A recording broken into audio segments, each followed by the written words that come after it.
नमस्कार दोस्तों, सबसे पहले मेरी तरफ से आप सभी को दिवाली की हार्दिक शुभकामनाएं। माँ लक्ष्मी जी की कृपा सदा आप पर बनी रहे। किसी ने क्या खूब कहा है कि तेरे दर पे आने से पहले मैं कुछ और होता हूँ और तेरे दर की दहलीज छूते ही मैं कुछ और होता हूँ।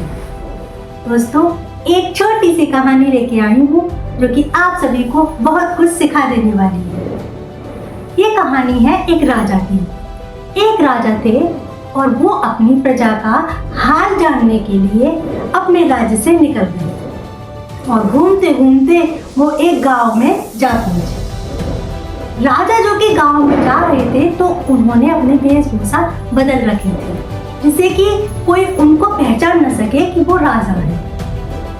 राजा के साथ उनके एक मंत्री भी गए थे और जब वो दोनों जा रहे थे तो रास्ते में राजा के कुर्ते का बटन टूट गया था। राजा बड़े परेशान क्योंकि वो वहां पर किसी दर्जी को जानते नहीं थे। उन्होंने अपने मंत्री से कहा कि एक काम करो, इस गांव में कोई दर्जी ढूंढो जो कि मेरे कुर्ते का बटन सही से सिल सके। राजा का जो मंत्री था वो गांव में पहुंच गया और जगह जगह उसने पूछताछ की।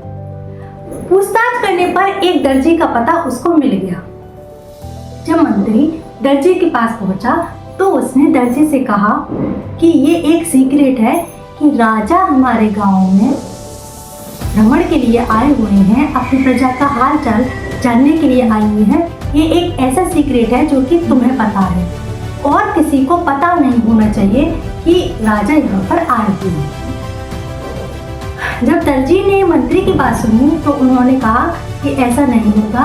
फिर दर्जी से मंत्री ने कहा कि हमारे जो राजा साहब हैं उनके कुर्ते का बटन टूट गया है और वो आपको सही करना है। आप मेरे साथ चलिए राजा जी के पास। दर्जी तैयार हो गया। जब मंत्री दर्जी को लेकर राजा के पास पहुंचे तो राजा के पास तो ऑलरेडी बटन था तो दर्जी ने उसको सिल दिया क्योंकि उसमें ज्यादा काम नहीं था। अब राजा ने दर्जी से पूछा कि तुमने मेरा काम किया है, बताओ तुम्हें क्या मूल्य चाहिए, जितना तुम बोलोगे मैं उतना देने को तैयार हूँ। दर्जी ने पहले तो सोचा कि मैं 2 रुपये मांग लेता हूँ। फिर उसके मन में विचार आया कि मेरे मांगने पर कहीं राजा नाराज न हो जाए और वो ये सोचने लगे कि ये मुझसे ही 2 रुपये मांग रहा है तो गांव वालों से कितने मांगता होगा। ये सोचकर दर्जी चुप हो गया। दर्जी ने कहा कि मुझे कुछ नहीं चाहिए, बस आपकी कृपा हो गई काफी है। लेकिन राजा तो राजा थे। उन्होंने कहा कि नहीं, मूल्य तो तुम्हें लेना ही होगा। जब राजा ने बार बार दर्जी से मूल्य लेने की बात बोली तो दर्जी ने बोला कि महाराज, आप जो देना चाहें आप दे देना, वैसे मुझे कुछ नहीं चाहिए। अब राजा ने सोचा कि इसने तो सारी बात मेरे ऊपर ही रख दी।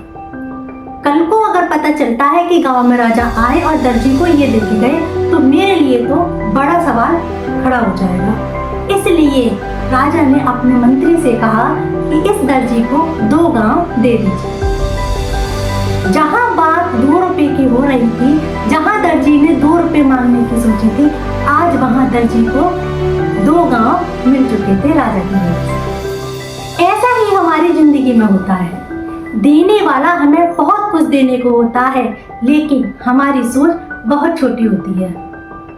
हम अपनी सोच को खत्म कर देते हैं क्योंकि हम ये सोचते हैं कि ऐसा नहीं हो पाएगा और हम ये सोचकर रास्ता बदल देते हैं। मेरा तो यही कहना होगा कि जो गोल आपने डिसाइड किया है उसे पूरा करके रहिए, उसे पैशन के साथ कीजिए, उसे लगन के साथ कीजिए। किसी के कहने से अपना रास्ता मत बदलिए। अगर आपने कोई भी काम ये सोच लिया है कि मुझे एक काम करना ही है, आपके अंदर वो जोश है उस काम को करने का, तो आपको आगे बढ़ने से, आपको अपने सपने पूरे करने से कोई भी नहीं रोक सकता। बस अपने गोल पर कायम रहिए। अगर आपको स्टोरी अच्छी लगी हो तो वीडियो को लाइक करें, वीडियो को शेयर करें। अब नेक्स्ट वीडियो में मिलते हैं, तब तक के लिए आप लोगों से लेते हैं विदा। Bye bye.